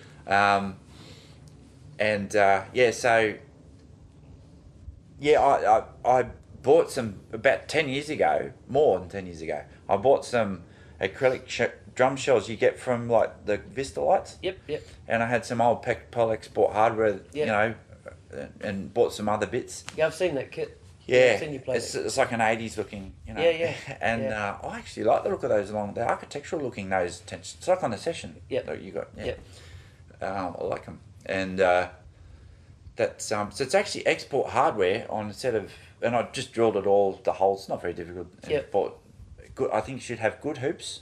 Yep. Pearl super hoop. Yep. Not the old school 80s one. They're too big, but a good solid hoop that's flexible. Are they die-cast hoops? No, not in the die-cast. Too constricting. No, not even on the snare. Yeah, no. I think they pop better when they got. See, when if you get a thin triple flange tube, it's not good because they stretch and they don't turn the head properly. They don't hold it tension properly. Yep. And they go out lumpy, like they go wavy. Yeah, they bow out. Bow out. That's right. Yep. If you get a good, strong triple flange tube. That's the way I reckon, And some snares might sound, or some drums might sound good with die-cast hoops, but my drums sound great with die-cast hoops. Did you get die? Oh, okay, my masters have got die-cast hoops. Right, okay, yeah. I've got a 5.5-inch brass centre tone pearl snare drum. Yep. With a die-cast hoop on it. Oh yeah. It's Yeah. By far my favourite. Right. Okay. Yeah. Crack. Just, Yeah. Man. And tone. Yeah. Yeah, and I've got a Jarrah Brady snare, and I had this other old pearl snare drum which I ended up selling, but it had a die-cast top hoop on it. And I put it on the Brady. Yeah. It just tamed it a little bit because the Brady just just had this tone I didn't like. Yeah. Yeah. Really. Okay. Yeah. Okay. So it's interesting how, I mean, it's working at the drum shop for a little bit. It's tried so many head combinations and and hoop combinations and shell combinations and that sort of thing, and so you got to see how things would sit. But I'll tell you what's really important. Doesn't matter whether you got a $15,000 drum set of any brand or whatever. You've got to timbre match your heads. You got to, when they come out of the rack or out of the box or whatever. I think you should get a match set, because you got to tap them all. Yep. And you got to know whether you like the dead ones or the bright ones or the ones in the middle. Yep. I like when you hit a drum head, you generally get a click and a bit of tone. Like you got to hold it properly too. Yep. If you don't, you got to hold it properly and then tap it properly. You don't I know. press into it. You got to release straight away. Yep. And the drum, the head will make it like it sounds like a lot. Should have a nice long note to it. Yep. And so if you don't match those heads, if you get a dead 16 and a bright 12 and a medium sort of tone, a timbre on the 10 or on a small tom or whatever, it doesn't matter whether you've got an amazing expensive drum set, your drums will not sound together. Gotcha. But you might not want them to sound together. Yep. But you got to know why. I think, if you want the different, you often see Steve Smith with different drum coated clear, thicker thinner, Yep. So if you're going for that, that's obviously something different. But if you're trying to match them all, we used to see people just take stuff out of the rack and not try it, and then they'd come back and go, "Oh man, my drums had it. I mean, my drums are, this brand's not so good because they're not together, and they're no good. I want to buy a new set of drums." And I'm like, well, I used to hear him and say, "Mate, the heads aren't matched. You match the heads. Yep. You wouldn't have to spend $5,000. So I wouldn't, I was pretty ruthless with equipment. I actually thought, because I used to do a lot of the drum repairs. You did, yeah. Because I used to see all things mechanical when I was a kid. When I was a kid, I was working as an assistant in an aviation military museum for 6 years. Right. When I started year 7, the same week I started high school, I started volunteering every weekend for about 50 weeks a year. And then on school holidays, I'd get going as well on vintage and World War II aeroplanes. Shit, and right? They had jets, they had early jets as well, because the jets were coming in the end of World War II. Yep. So it'd be around early jets, and I'll be massive piston engine, big V12s, and 37 litre V12s, and 50 litre radial engines, and 2,500 horsepower type jobs, and so I was up to my elbows in grease. Yep. So I learned a bit about, and from my father as well, because he's mechanically minded, and through this, even on the old aeroplanes, there's a very high level of quality. Yeah. Especially because they're all being shot at and blown up, so they need to be strong, Yeah. In Rolls Royce, all the names, like high quality stuff, Rolls Royce engines and that. But yeah, so you got to feel for what good quality was. So when I used to look at some of this drum equipment and I had to repair it, I was very critical of a lot of it, and I won't mention any names, but any brands, but there was one very particular common brand that everyone usually loves, and I found a big, with their bass drum pedals, I was just flabbergasted. But broken foot plates, broken chains, broken cams. Drum workshop? Yeah. Yeah. I've got hinges. Yeah, the hinges. Break, or they'd seize. Yeah. I was like, man, this is more expensive. They wear, because there's no guide up the front. Yeah. The old Tama Camco, job. Yeah. Then the sprockets didn't have a guide, so when the hinge would wear, then the sprocket would wear, and it would all go pear-shaped from them, because then they would both start wearing at the same time. And if then it would wobble. If you took your foot too far off the pedal and slammed it back down, the chain would pop off. All that stuff. That's what I found on my 5000 accelerator pedal. Yeah. And then the hinge went. Yeah. So I ended up finding. And then they actually came out with a ball bearing. Yeah, but the ball bearings would explode. Oh, right. No, I'm not joking, mate. And these hinges were $100, $99 each. Yeah. They were, I don't know about they are in America, but Right. and they were generally unavailable. Yeah. For someone that spent $800 on a single pedal, Yeah. or $600 to $800 on a single pedal. The doubles were like 13, you know. Yep. And not too old, and they'd break, and they'd be sitting on the shelf waiting for a part for 3 or 4 months or 6 months. Is that right? I was like, this isn't right, you know. But having said that, I think they're some of the finest. The way they got their mount system and their shells and everything, I think they're some of the finest drums going around. Okay. Actually, DW, at the moment, from what I've seen. But you know, the really good drums. Yeah. But that some of that hardware, I was just shaking my head going, bloody hell. Yeah. Like, you know, I think it was overpriced in Australia. I don't think it's that expensive in the US, the DW stuff, but Don't know. it was very expensive out here. And you had remember to wait a long time for parts, and I used to feel for these people. So the pedal I thought was the best and the easiest and feels great, and I still think so, is the Pearl Eliminator. Got one. Yeah. I agree, 100%. And you get trouble with them occasionally, but they had parts, and they generally didn't muck around too much. But they're cheap. Or that And too, if it breaks, you just got to buy another one. And they're just solid, man. But they feel good. You can fix them. Yep. You can do things to them. Like I've had the hinge. It's not a hinge. It's where the pivot is on the heel. Yep. If those screws cock up, Yep. you can make stuff to make. You can re-tap, put recoils, and you can make them work again. Yeah. A bit of mucking around, not too much, and you can get going. Yep. But with some of the other stuff, you need to buy the parts. Yeah. And I found, Sonor was. I never got a return phone call in 10 years from Sonor. Yeah, right. About a spare part for a customer. Right. No, never, not once did I get a return call. So, which is a shame because they're great drums. You know, Yeah. But what I found was with some of this stuff, with the metalwork in particular, you'd end up, especially because if you had half an idea about what was going on, you can make it better than what it was when it came out of the factory. Yep. Because some of the stuff with joints and connections and crappy metals, you'd have to recoil things and put stainless steel recoils in and that sort of stuff.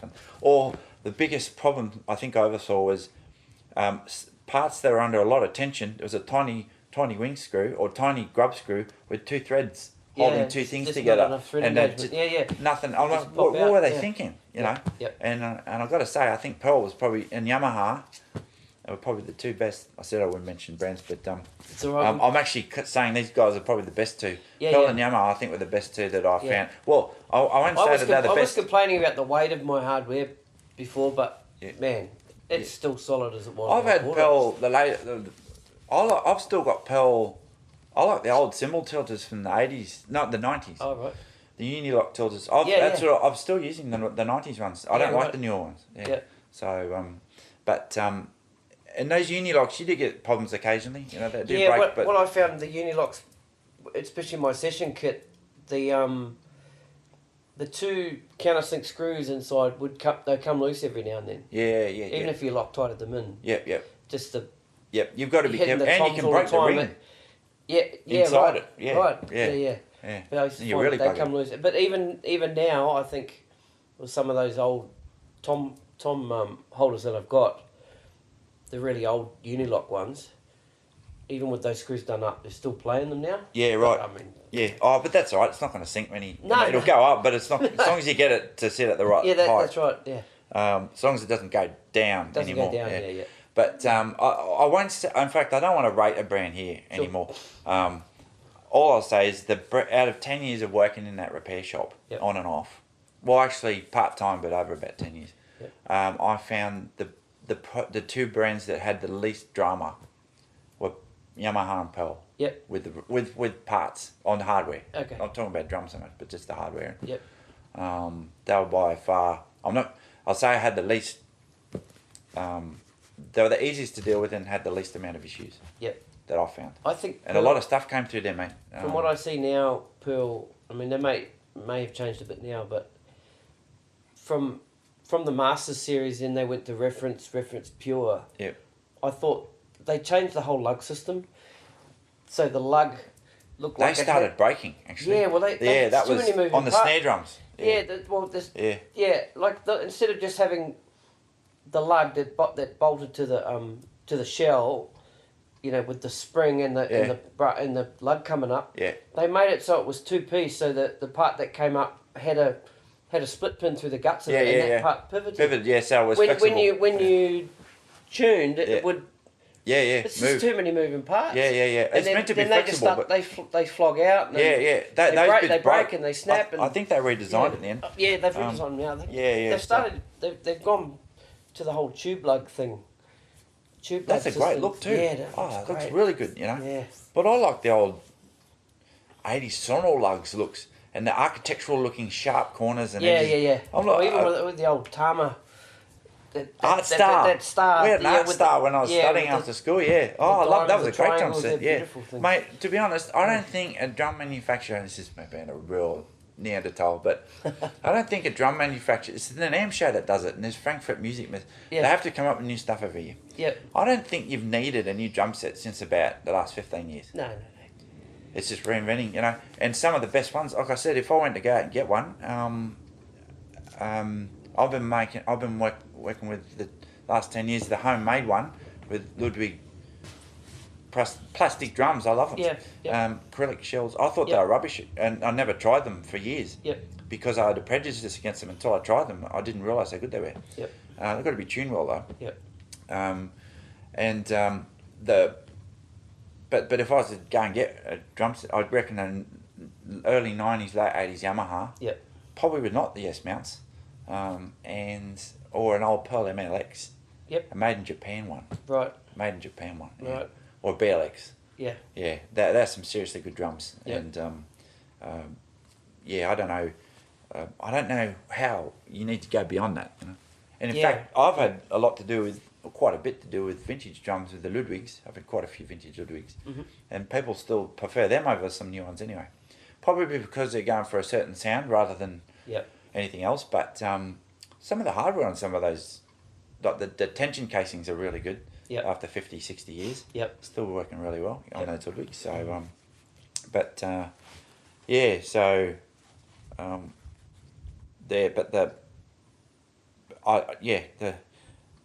the acrylic clear, or the plastic acrylic drums, acrylic sheet drums. I was aghast because I'd written them off. They're in the drum shop. I wouldn't even hit one with a drumstick. That's how much I get. This is how stupid I am, because I didn't give it a go. You know. Anyway, one day we had a big bottom kit in there, and I looked at it and didn't even bother hitting it once. I don't think. Don't remember even hitting it, because I remember thinking every time I walked past it, I was like, why would you even bother? Walking past it 30, 40 times a day, in the shop. And so finally the day came. I had to go to rehearsal, and I just had a day off, and I was in the shop, and my mate Damo, who runs he had his Ludwig 12, 16, 22 Vista Light in the back, and I was needing a drum set for a rehearsal at Sound Level. You remember Sound Level? No. Oh, down in that was the Yamaha drums outlet. Oh right. That's where all the Yamahas were. Oh right. Okay. In the 80s and 90s, right, or the 90s and early 2000s. And I still remember the first day I went in there. Yeah, my mate and I, on school holidays, we trekked into Central Station and walked all around Ultimate until we found it. Yeah. And finally got in. Yeah, Lower Fig Street, and but that was. Yeah, they had all the yummies in there, and anyway, so that the rooms in the rehearsal rooms in that studio were not great. Rehearsal rooms usually aren't, but in this place they weren't. And room 6 was probably the worst. Right. It was right near where the bathrooms were, right at the back. And so I took this drum set, this Vista Light, in that room, and it sounded great. And I thought, well, if it sounds good in here, I'll try it at the gig. Yep. So I borrowed that drum set off Damo. I didn't use a timber drum set after that. Okay. For about, I'll tell you, every weekend for about 3 months. Right. I'd take Jamo's drum set for the weekend and bring it back on Tuesday or Wednesday, whenever I was back in there.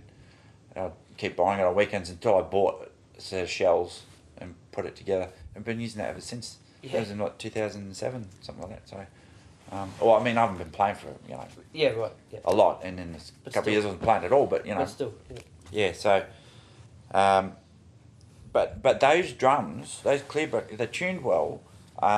Not snares. I love timber snares. Got the Vinnie Paul 14x8 snare. Oh, I've only got 2 snare drums. Yeah, I've right. only had 2 snare drums for about 10, 15 years. Right. But I feel embarrassed to say that. Most people got like 20 snares. But Yeah. anyway, so there's been, that maple snare covered in plastic mirror styrene sheet to quieten down. Yeah. It's so loud. Yep. And because it's got a lot of bottom end and tone, but when you tune it up high, you should get the crack, get the top end, so it's best of both worlds. But the acrylic drums, I've not found this in any timber drum, and it probably exists, but with the acrylic, it's got more bottom end than timber can dream of. If you tap an acrylic shell with no hardware on it, put it on your finger and tap it, and tap a timber shell, you can almost see the shell wobbling. The acrylic plastic, you tap it, particularly the bass drums. Right.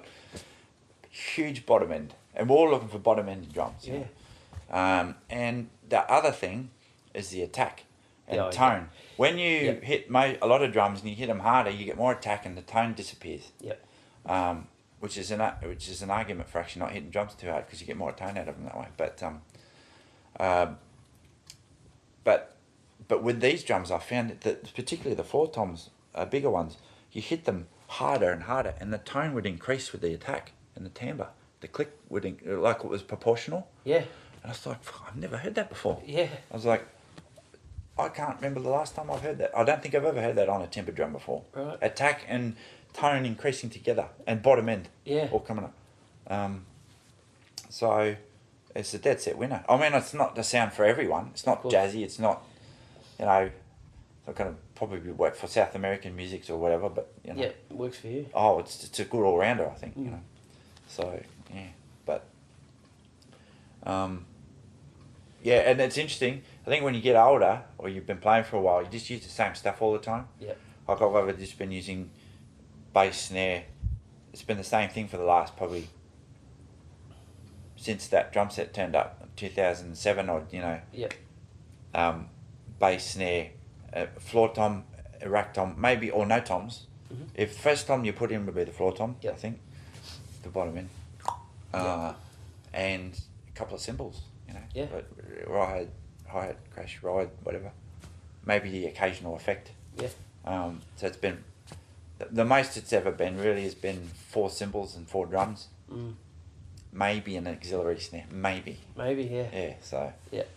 Actually, for those club gigs, you do play along with a lot of electro music. Yep. So you take maybe no toms, and you take 2 snares and a cowbell, and diddle off.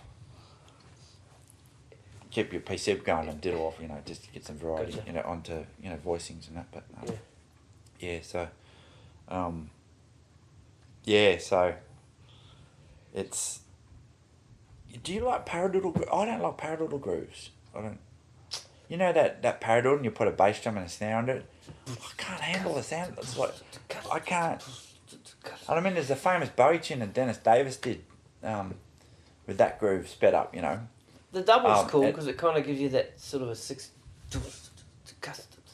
You can the almost, double paradiddle. Yeah. The double's cool, but I don't. No, I've never been one to play them. I might drop them into a fill but. Like I really love Darren Ferrugia's layered patterns. Okay. Yep. I think they're so eloquent and so tasty and not necessarily busy, but they're just nice layered patterns. Yep. And linear playing's, obviously an amazing thing in itself, but I've never warmed to a paradiddle groove. Yeah. It's either been 16ths with one hand, or 2 if you have to, and layered patterns not diddle combinations when you get to a turnaround, but not diddle grooves. Not diddle grooves at all. No, I don't think so. But mind you, I mean, Gad is like the bloody godfather of all. I mean, I love listening to it, but I don't. Gad though. Oh fuck, mate. No. Mate, I think the best gig I've ever seen was earlier this year. It was Gad with that trio from these 2, I think they were Danish guys or European you went guys. to that? Yeah, okay, yep. I saw that episode. That was fucking unbelievable. Yeah, not was it last Christmas, the Christmas before, when I saw Gadd with the Steve Gadd band. Yeah, well, listen to his paradiddle grooves all day, but something special going on there. But the basics of the diddle grooves, not really that a fan of, But hearing someone like him do it, it's just like it's like angels pissing in your ears. So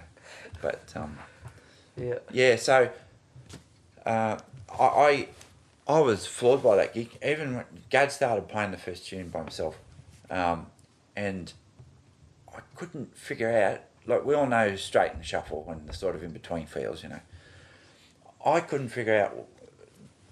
It was so unbelievably amazing what he's playing. Yep. It's like a straight H thing, very subtle, very soft, beautiful, and it was so amazing. I couldn't figure out whether he was swinging it or if it was just straight. Yeah, he's probably doing a bit of both. It was like magic. I don't know. Yep. Because it was nice and lazy, and it was just And I know Gordon Rentmaster was at that gig and told the same thing. I was actually going to ring him up. I still want to ring him up and ask him if he, what his take is on that. Yeah. What was your vibe on that intro? I'm sure he'd remember. Yeah. So going back to talking about how Dave Goodman went from traditional to matched. Did you notice Gadd played matched? Yeah, well, if you go back to a lot of the old stuff, there's a lot of match. And actually, if you look at 80s Vinnie Colaiuta, there's a lot of matched. A lot of the Zappa stuff. Yeah, that's right. He was playing all that percussion and those extra drums and rototoms and stuff. All that octobands or whatever. He couldn't hit them with the... Yeah. So he was... Yeah. Yeah, it was match grip. Yeah, but in fact, it's interesting when you watch those guys and how they've developed into such amazing players. It's interesting to see the skeleton behind their playing. Yep. And to me, the skeleton is in the 80s, in the 70s. Yep. And the stuff that I wasn't interested in as much at first, but I'm more interested in that now than I'm interested in listening to them play in the 90s or later. Yep. Because it's probably the association. You can hear the skeletons of a lot of their ideas coming through. Yep. Phrasings. Yep. Voicings and all that sort of stuff. Yep. In the 80s. Yep. It may not sound as fancy as some of the stuff they're coming up with later, like the blasting just sort of. Yep. Just like the level that some of those top guys took it to, or have taken it to, or are taking it to. The skeleton for some of that I hear is in a lot of the 80s playing, which is a little less intricate. It is intricate, incredible, all of it, but there's a lot more flavours added to the skeleton from the 80s. When you hear them playing the 80s, you can hear them how they've added to it in later decades, Yeah. So, and particularly watching Vinny on the Zildjian Day '84. Man, Yep. Wow. I mean, just I don't know. I'm just I'm speechless. Yeah. Special player, man. Yeah. So. Yeah. But actually, have you seen that someone's got a Jeff Porcaro playlist on Spotify? Have you seen? Yeah, I've got it. Yeah. Oh yeah. It's got 1,000 songs on it. It's great. Yeah. Sorry, not Spotify. I got the Apple Music one. Oh, okay. Yeah. There's a couple of Gadd songs. I've heard a couple of Gadd, because this is the thing I was talking about. Omar Harkham and Jeff Porcaro being big influences. Yep. They ended up, I think, a lot on the similar albums and with the similar artists. Yeah, that's right. Yeah. Like you heard Omar Harkham on Dire Straits and Omar Harkham, Jeff Porcaro on Dire Straits. Yeah. They both played Madonna, and then you hear Jeff Porcaro and Gadd on a lot, like Al Jarreau. Yeah. And all those kind of people. So, so those guys seem to pair up a bit. Yeah, it's funny. Not surprisingly. Obviously they're the three biggest motherfuckers out there. But still very contrasting players, But just sort of work together well. Yeah, so. Yeah. But, it's... I think we'll leave it on those big guns, I think. Yeah, absolutely, mate. Yeah, for sure. No. They are. It's pretty special. We can't top them, Well, that's right. Leave it there. Yeah, exactly. Yeah. We can try. Otherwise, I think we come back and do another. Maybe we should. How about we do this? Down the line, we'll do a podcast on Picaro, Vinny, Steve Gadd. Oh, why not? Yeah. All right, so go do some research. Yeah, well, I'll have to. Fuck, I'll have to start playing again, probably. Yeah. No, let's do it. Well, I'll tell you what. Have you thought about, just putting it out there, getting a couple of people to have a chat, around table chat? I was chatting with Steve Marin about this. Yeah, okay. That would be interesting. Yeah. Getting these ideas coming together. Yeah. Or these thoughts, But I have to get my shit together and ask proper questions. Yeah. Well, mate, you're. It's been great fun. Yeah. You chatting here and your topics and all that. It's it made me talk a lot. It's good. So Means I don't have to. People don't want to hear me talking. No, mate, no. Like I say, like we started. I still remember the. Blown away I was watching you play for the first time, man. It was cool, man. Like I still remember the song, the drum set, the venue. Yeah. The part of the song you were playing. Yeah. And thinking, man, I better latch onto that, Tristan Bowden played Footloose. He played on that track. Oh, okay. You know, the Chicago guy who played for No, Chicago. right. Oh, right. Tristan Bowden. Yeah, okay. Yeah, he played Footloose. Okay, yeah, right. He played with Kenny Loggins for years. Yeah, right. Yeah. Actually, have you heard 70s Kenny Loggins? Like pre-Caddyshack? Like, No. Kenny Loggins did like Top Gun and the Caddyshack theme. Yeah. Like, mate, it's like, it's like listening to, you have no idea how different it is. Yeah, right, okay. It's amazing. Yeah. Yep. It's nothing like that 80s rock stuff. Yeah. You could be pleasantly blown away if you check it out. Yeah, I will. Yeah, so. I think on Kenny Loggins then. Yeah, right. Why not? Jonnie Why Adams. not Kenny Loggins? Jonnie Adams, thanks so much, mate. my Thanks man. for having us. No, Cheers, good. bro. Cheers, Looking forward mate. to the next one. Yeah, cool. Thanks. Cheers, brother.